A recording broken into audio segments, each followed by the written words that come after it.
2 BHK apartment खरीदूं, office space ले लूं, या कोई छोटी दुकान खरीद लूं, या फिर कोई एक स्टूडियो अपार्टमेंट ले लूं? ये सारे सवाल हर उस आदमी के दिमाग में आते हैं जो शायद पहली बारी प्रॉपर्टी खरीदने निकला है, या शायद जिसका 1 करोड़ का बजट है और हाँ, दिल में ये भी है कि भाई रजिस्ट्री मेरे नाम होनी चाहिए।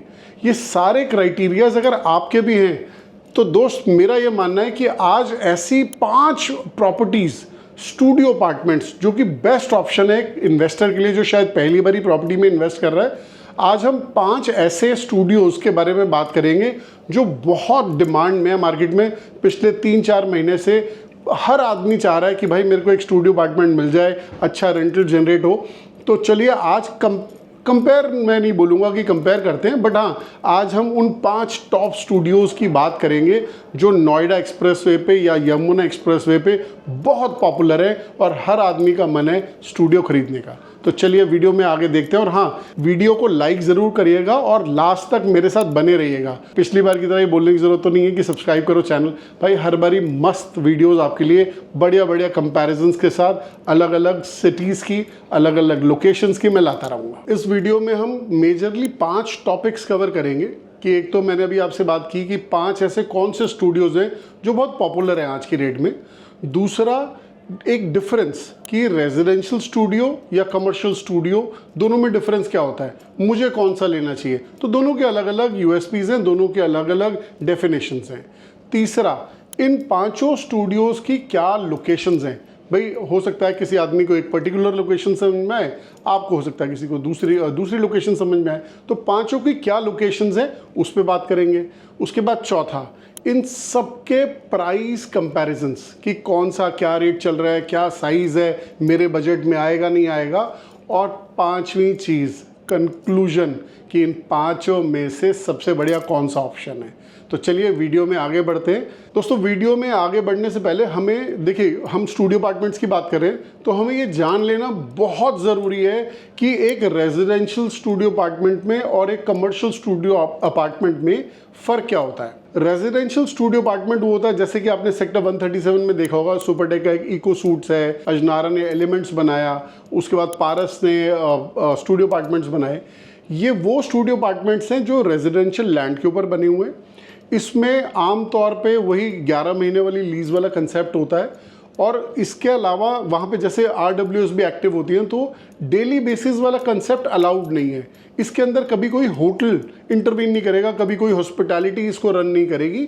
ये सिंपल कंसेप्ट होता है जिसमें 11 महीने की साफ़ सुथरी सिंपल लीज चलेगी और आपको किराया आता रहेगा। उसके बाद एक नया से आप कह सकते हैं प्रोडक्ट इंट्रोड्यूस हुआ जो कमर्शियल लैंड पे स्टूडियो अपार्टमेंट्स बन रहे हैं। अब सिंस ये कमर्शियल लैंड पे बन रहे हैं तो इसमें कोई भी होटल अपनी ब्रांडिंग कर देता है। जैसे एग्जांपल के तौर पे नोएडा में सबसे पहले जो कमर्शियल स्टूडियो अपार्टमेंट्स आए या होटल अपार्टमेंट्स आए वो सेक्टर 133 में है, सैंडल सूट्स, और उसको मैनेज कर रहा है लेमन ट्री। ऐसा ही दूसरा एग्जांपल हमें देखने को मिला, सुपरटेक की जो बिल्डिंग है स्पायरा, उसमें आइकॉनिक बिल्डिंग के अंदर बीच में जो शीशे लगे हुए हैं वो हैं आपके स्टूडियो अपार्टमेंट्स स्पायरा स्वीट्स, लेकिन उसको मैनेज कर रही है हॉस्पिटैलिटी हाइफन। तो ये 2 लाइव एग्जांपल्स हैं हमें इस प्रोडक्ट को समझने के लिए। अब अगर मैं रेजिडेंशियल स्टूडियोज़ की और कमर्शियल स्टूडियोज़ के रेंटल की बात करूं तो जैसे मैंने भी आपको बताया कि सुपरटेक में इको सूट्स है, अजनारा एलिमेंट्स हैं, इसमें एवरेज जो ओनर्स को रेंटल जा रहा है वो लगभग 25,000 रुपये के आसपास है, प्लस माइनस 1,000-2,000 रुपये। लेकिन इसी के कंपैरिजन में वही सुपरटेक का अगर मैं स्पायरा की बात करूं तो हाइफन उसको मैनेज कर रही है, फिक्स रेंटल दे रही है आज के रेट में 70 से 72,000। अब आप देखिए, एक लगभग सेम साइज का स्टूडियो कि इधर 495 से लेके करीब करीब 525 स्क्वायर फीट के स्टूडियोज हैं, लेकिन स्पायरा के अंदर लगभग 595 स्क्वायर फीट का स्टूडियो है। लेकिन फ़र्क क्यों है, क्यों 25,000 और 70,000, ये फ़र्क क्यों आ रहा है? ये फ़र्क इसीलिए है, एक प्रॉपर्टी रेजिडेंशियल में बनी है जिसका फ्यूचर सिर्फ 11 महीने की लीज है, और दूसरी प्रॉपर्टी कमर्शियल लैंड पे बनी है जिसको आप होटल की तर्ज पे ऑपरेट कर सकते हो।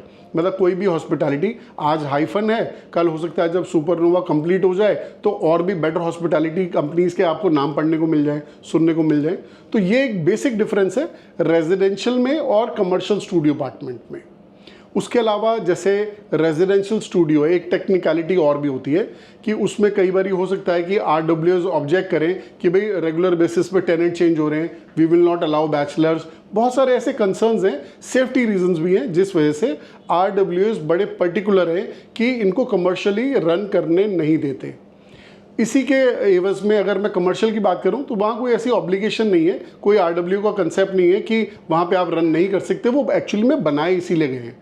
इसके बाद सबसे इंपॉर्टेंट चीज़ एक और, नोएडा में और ग्रेटर नोएडा में ये कमर्शियल स्टूडियो अपार्टमेंट का कंसेप्ट आया क्यों, आया कैसे? आज की डेट में नोएडा की अगर हम बात करें तो नोएडा में सिर्फ 2 होटल्स हैं, स्टैंड अलोन होटल्स।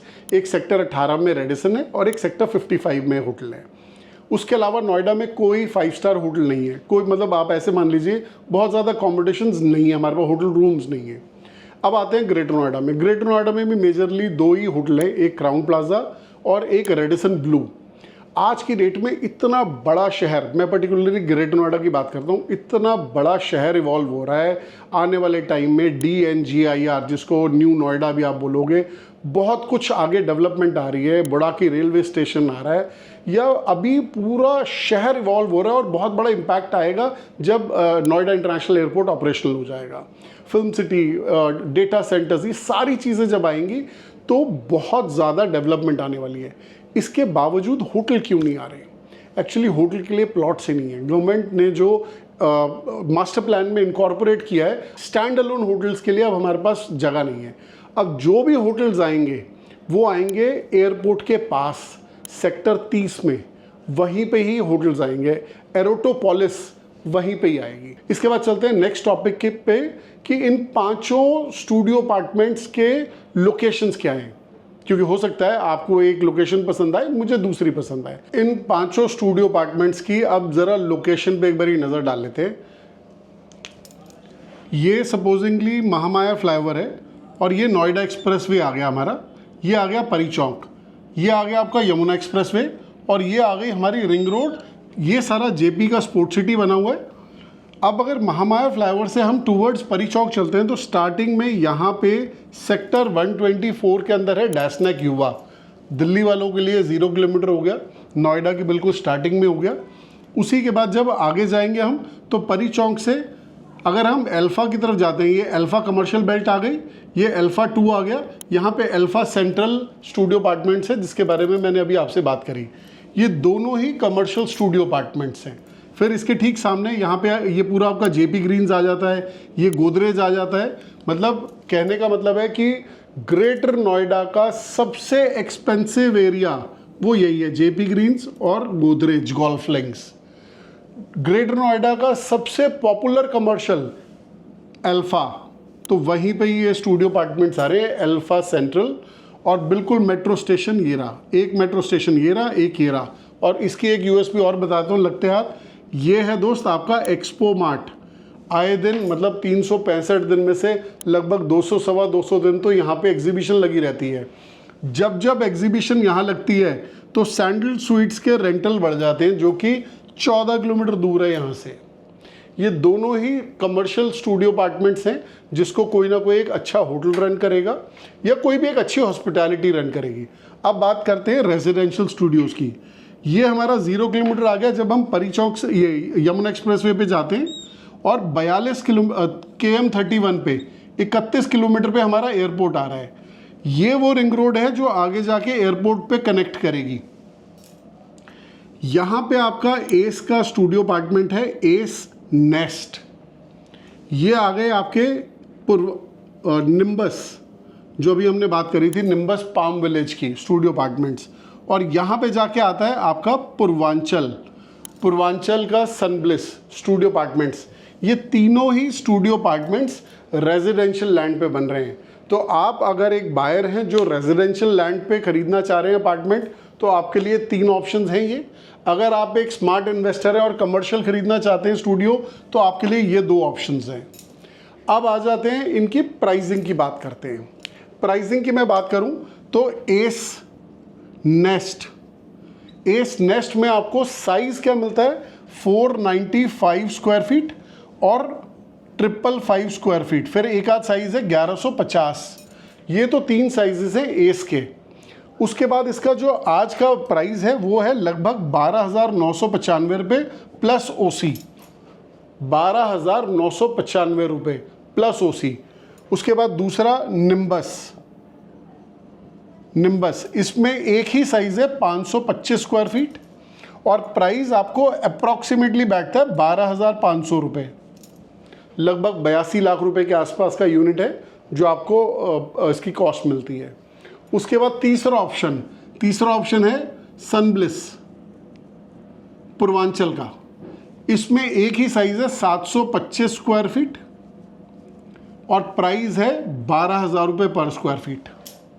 तो तीनों रेजिडेंशियल स्टूडियोज़ अगर मैं बात करूं तो 12,995 रुपये, 12,500 रुपये और लगभग 12,000। मतलब एक बात तो तय है कि यमुना एक्सप्रेसवे पे लगभग 12,000 रुपये की एक एक्सेप्टेंस आ चुकी है बायर की कि हाँ स्टूडियो अपार्टमेंट 12,000 का ही होता है। और अब बात करते हैं कमर्शियल की। अगर हम बात करें डैस्निक युवा तो लगभग 18,000 रुपये plus other charges tentative cost है इसकी और साइज़ है इसका 450, एक ही साइज़ है 450 स्क्वायर फीट। उसके बाद अगर मैं अल्फा सेंट्रल की बात करूं, अल्फा सेंट्रल इसमें आपको एवरेज जो इन्वेंट्रीज मिलेंगी वो लगभग 550 स्क्वायर फीट से 630 स्क्वायर फीट मिलेंगी। मान लेते हैं कि 600 स्क्वायर फीट की इन्वेंट्री है और प्राइस की मैं अगर बात करूं तो लगभग 9,300 रुपीज़ का प्राइस है। हाँ 9,300 का प्राइस है, लेकिन भाई एक स्टार या डिस्क्लेमर दे रहा हूँ, आप मेरी वीडियो देखोगे अगस्त के एंड में, अगस्त 2025 के एंड में, सितंबर में ये प्राइस हो, अक्टूबर में प्राइस हो या नहीं हो, मैं जिम्मेवारी नहीं लूँगा। अगस्त का ये प्राइस है, अगस्त 2025। 9,300 में आपका EDC, FFC और IDC इंक्लूडेड है। उसके बाद 1,000 रुपये का लीज रेंट इंक्लूडेड है। तो ऑलमोस्ट आप कह सकते हो कि 9,300 रुपीज़ पर स्क्वायर फीट में आपके सारे एक्सपेंसेस एडेड हैं।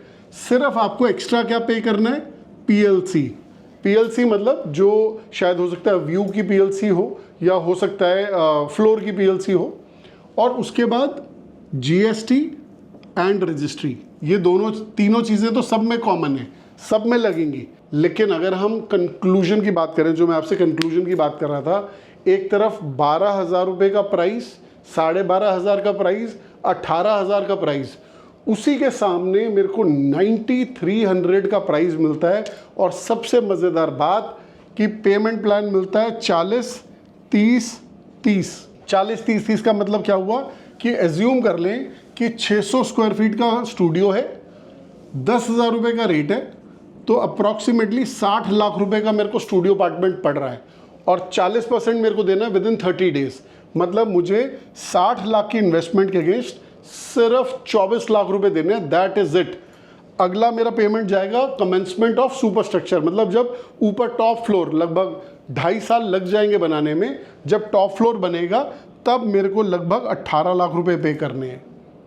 उसके बाद ये वाला है 18 लाख रुपए ऑफर ऑफ पोजेशन या ऑफर ऑफ पोजेशन पे, ये 18 लाख। तो आइडली मेरा ये मानना है कि जिस प्राइस पे ये मिल रहा है, it is a steal deal. आपको ज़रूर एक बारी इस पे फोकस करना चाहिए। इसके बाद इसमें एक लोकेशनल एडवांटेज और है, मैं सिर्फ आपको एक छोटा सा हिंट दूंगा, जो मैंने अभी वीडियो में पहले भी बात बोली कि ग्रेटर नोएडा शहर इवॉल्व हो रहा है। ग्रेटर नोएडा के अंदर सबसे प्रीमियम अगर रेजिडेंशियल लैंड है, रेजिडेंशियल लोकेशन है, तो वो जेपी ग्रीन्स ग्रेटर नोएडा है। गोदरेज गोल्फ लिंक्स है, ये उसके ठीक सामने है, क्योंकि ग्रेटर नोएडा अगर कोई गया है और वो अल्फा नहीं गया तो ऐसा हो ही नहीं सकता। जैसे सेक्टर 18 अगर कोई नोएडा रहता है तो सबसे बड़ा सेंट्रल बिजनेस डिस्ट्रिक्ट सेक्टर 18 है, ऐसे ही ग्रेटर नोएडा अगर कोई रहता है तो वो अल्फा जाएगा ही जाएगा। यहाँ पे सेम वहीं पे लोकेशन है, अल्फा सेंट्रल, अच्छी लोकेशन है और यही इकलौती रोड है 105 मीटर की, जिसमें आपको कार पार्किंग बे भी दिया हुआ है। और आगे आने वाले टाइम में जब न्यू नोएडा या DNGIR बनेगा तो आप इसी लोकेशन से, इसी रास्ते से जाएंगे। एक और इसकी एक USP लोकेशन की, कि जैसे मैंने आपको बताया अल्फा सेंट्रल यहाँ पे लोकेटेड है, तो ये वाली हमारी जो रिंग 130 मीटर रोड जो एयरपोर्ट जा रही है, वो भी इससे हार्डली 1 किलोमीटर का डिस्टेंस है। शायद यही रीज़न है कि ग्रेटर नोएडा अथॉरिटी ने अपना ऑफिस भी इसी लोकेशन पे बनाया है। सो दोस्तों, आशा करता हूँ ये वीडियो आपको पसंद आएगा और आपको हेल्प आउट करेगा एक डिसीजन लेने में कि मैं अगर 1 करोड़ की प्रॉपर्टी लेना चाहता हूँ, मतलब 1 करोड़ के अंदर अंदर की कोई प्रॉपर्टी लेना चाहता हूँ, उसमें रजिस्ट्री भी मेरे नाम हो, किराया भी अच्छा मिले, रेंटल अच्छा मिले, और सबसे इम्पॉर्टेंट चीज़ कि मेरे लिए पीस ऑफ माइंड हो, तो इन 5 में से आप कोई भी एक प्रॉपर्टी खरीद सकते हो। इन 5 स्टूडियो अपार्टमेंट्स में अगर आपकी कोई भी और क्वेरी रह गई हो जो शायद मैं एड्रेस नहीं कर पाया हूँ, तो आप हमें डीएम ज़रूर करें। मेरा मोबाइल नंबर इस पे लिखा हुआ है स्क्रीन पे।